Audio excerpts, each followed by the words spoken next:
Assalamualaikum warahmatullahi wabarakatuh. Kembali lagi ya di channel Lastris Corner. Nah, kali ini kita akan membahas materi mengenai hereditas pada manusia, yaitu mengenai gen terpaut seks. Oke, bagi adik-adik yang baru bergabung dengan channel ini, jangan lupa subscribe ya. Nah, untuk gen terpaut seks pada manusia, ini merupakan gen-gen yang terpaut pada kromosom X dan kromosom Y yang sifatnya menurun.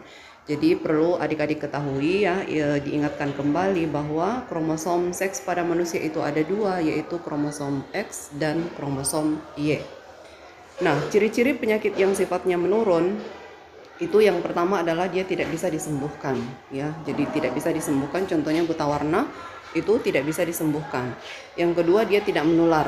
Jadi walaupun kita bersentuhan, berdekatan, maka itu tidak terjadi penularan. Yang ketiga, biasanya dikendalikan oleh gen resesif. Jadi dalam artian ini secara umum ya, umumnya sebagian besar itu dikendalikan oleh gen yang sifatnya resesif dengan simbol huruf kecil ya. Yang keempat, itu kita bisa hindari agar terhindar pada generasi berikutnya ya. Caranya itu dengan cara tidak menikah ya, tidak melakukan perkawinan dengan orang yang mempunyai penyakit menurun. Nah, di sini kita akan membahas yang pertama mengenai kelainan atau penyakit kelainan yang terpaut pada kromosom X. Nah, yang pertama ini adalah buta warna.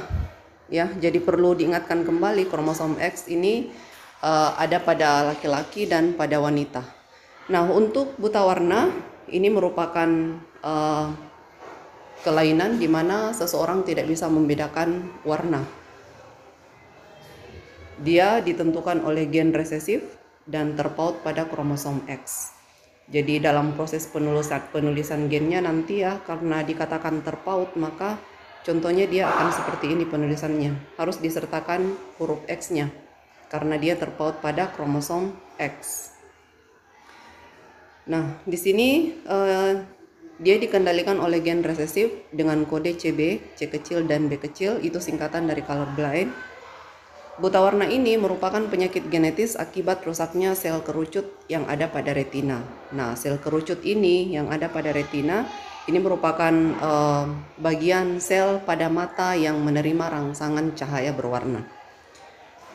Nah, sekarang kita lihat ya contoh soal untuk buta warna. Oh iya, di sini ada buta warna ada dua jenis ya. Yang pertama itu ada yang disebut dengan buta warna parsial. Parsial itu artinya sebagian. Jika dikatakan buta warna parsial atau sebagian, artinya dia tidak bisa membedakan warna tertentu saja. Ya, misalnya kuning atau hijau atau merah. Ya, jadi misalnya ada yang buta warna merah, ada yang buta warna hijau, atau ada yang buta warna kuning. Yang kedua, ada yang disebut dengan buta warna total. Buta warna total ini dia tidak bisa membedakan warna-warni. Jadi dunianya itu seperti hitam putih, ya, hanya hitam putih saja. Jadi mereka hanya melihat warna hitam dan putih saja. Itu yang disebut dengan buta warna total. Artinya di sini apa? Sel kerucut rusak total ya. Sehingga dia tidak bisa menerima rangsangan cahaya berwarna. Nah, kita masuk ke contoh soal untuk gen terpaut kromosom X. Seorang laki-laki penderita buta warna C kecil B kecil, merah dan hijau. Jadi dia buta warna merah dan hijau. Dia beristrikan wanita normal, istrinya normal tapi pembawa sifat buta warna atau carrier. Pertanyaannya adalah tentukanlah persentase anak-anak yang mungkin lahir. Nah, sekarang kita lihat ya bagaimana proses penyelesaian persilangan ini. Nah, di sini kita bikin dulu parentalnya. Jadi parentalnya itu dia bilang seorang perempuan buta warna. Ya, jadi salah ya, seorang wanita normal. Jadi di sini persilangannya itu adalah seorang wanita normal. Jadi parentalnya X, C besar, B kecil, C kecil, B kecil, ini artinya normal carrier. Ya, jadi dia normal carrier itu artinya dia normal tapi dia pembawa gen buta warna. Jadi kapan dia bertemu dengan laki-laki buta warna, maka kemungkinan akan ada anak-anaknya yang terkena buta warna. Nah, sekarang kita lihat, ini adalah wanita carrier, normal carrier. Dia menikah dengan pria buta warna. Tadi katanya dia buta warna merah dan hijau, jadi itu tidak jadi masalah ya. Yang jelas dia buta warna. Jadi ini simbolnya untuk buta warna ya.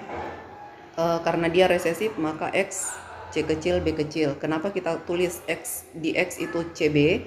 Karena dia terpaut kromosom X, jadi Y-nya kosong ya. Kenapa? Karena dia tidak terpaut Y. Jadi buta warna ini terpaut kromosom X. Nah, selanjutnya gametnya. Jadi sama seperti membuat gamet-gamet yang lain, karena di sini ada dua macam gen, maka di sini gametnya juga ada dua. X C besar B kecil dan X C kecil B kecil. Kemudian untuk laki-laki X C kecil B kecil dan Y. Nah, kemudian kita buatkan papan caturnya ya. Kita buatkan diagramnya. Jadi kita pindahkan, ini sengaja diberikan warna yang berbeda ini agar gampang dibedakan pada proses persilangan atau penggabungannya ya. Nah, di sini selanjutnya ya saya pindahkan gamet perempuan X C besar B kecil, kemudian X C kecil B kecil. Saya pindahkan ke kotak yang ini. Kemudian gamet yang ini saya pindahkan ke kotak sini. X C kecil B kecil dan Y. Nah, selanjutnya kita gabungkan ya.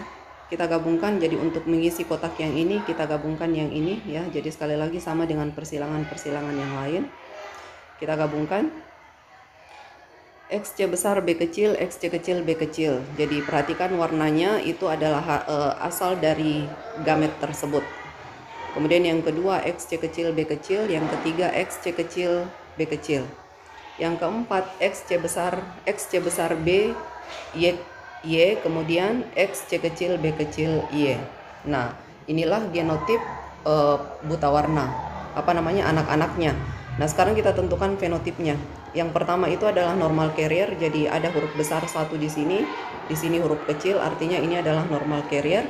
Kemudian yang kedua, ini adalah perempuan buta warna ya. Kenapa buta warna? Di sini semuanya huruf kecil, resesif. Jadi ingat kembali buta warna itu sifatnya resesif. Yang ini normal carrier. Yang ketiga, ini adalah laki-laki normal. Ya, jadi di sini simbolnya huruf besar, artinya dia normal. Dan yang terakhir adalah laki-laki buta warna. Jadi X C kecil B kecil Y. Ditanyakan di pertanyaannya itu adalah persentase anak-anak yang mungkin lahir. Jadi semua anaknya yang lahir tanpa melihat jenis kelaminnya ya, tanpa melihat jenis kelamin. Oke, sekarang kita lihat berapa persentasenya. Jadi di sini ada anak-anak yang normal, ini ya, ada anak-anak yang normal.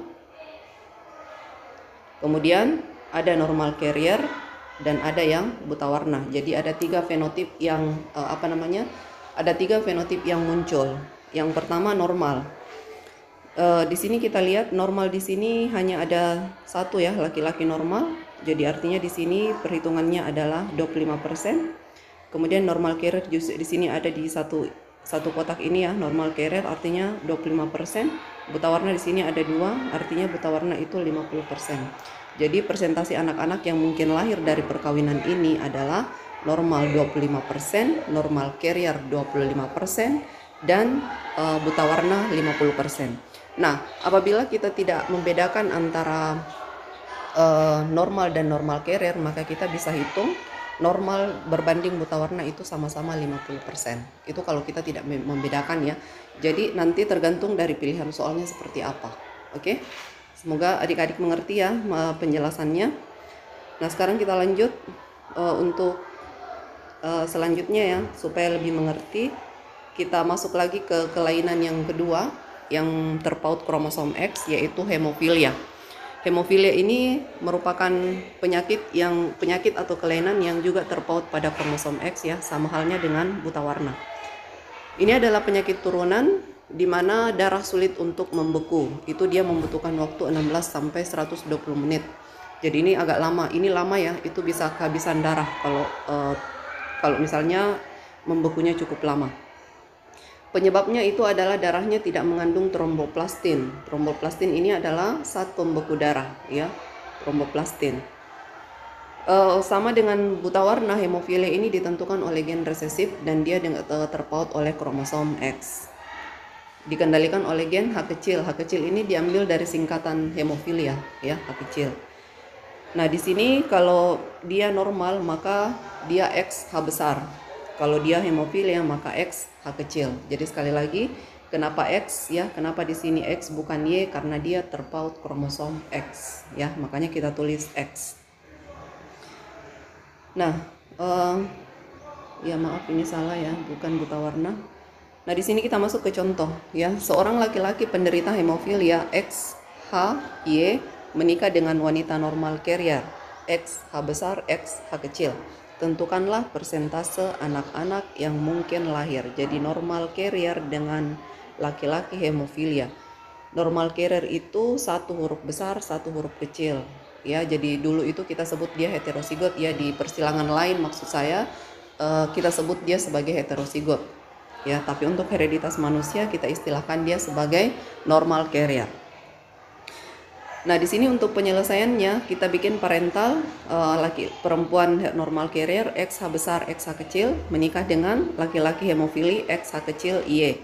Kita bikin gametnya. Di sini gametnya ada dua ya, sama seperti tadi. Gametnya ada dua karena ada dua macam, XH besar dan XH kecil.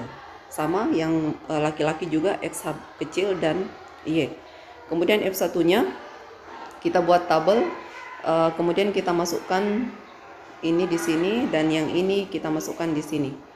Oke, XH besar, XH kecil. Kemudian selanjutnya gamet untuk laki-laki, XH kecil, Y.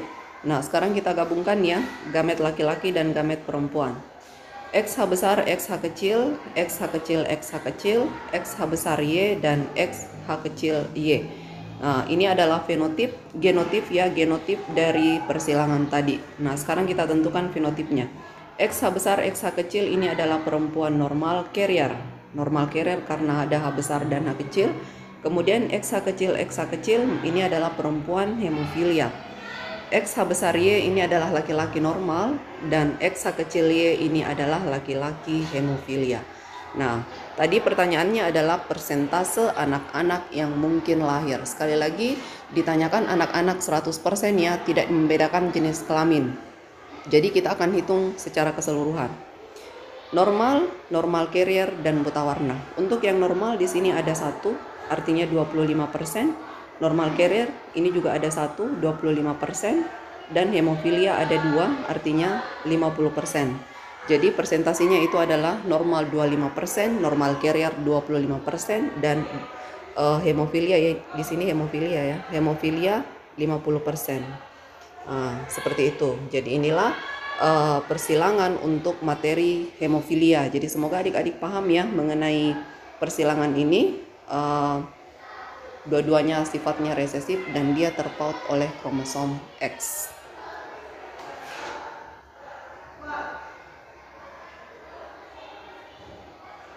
Oke, untuk bagian yang ini adalah untuk melihat dia laki-laki dan perempuan ya. Kalau kita menghitung laki-laki dan perempuannya maka 50-50. Ya.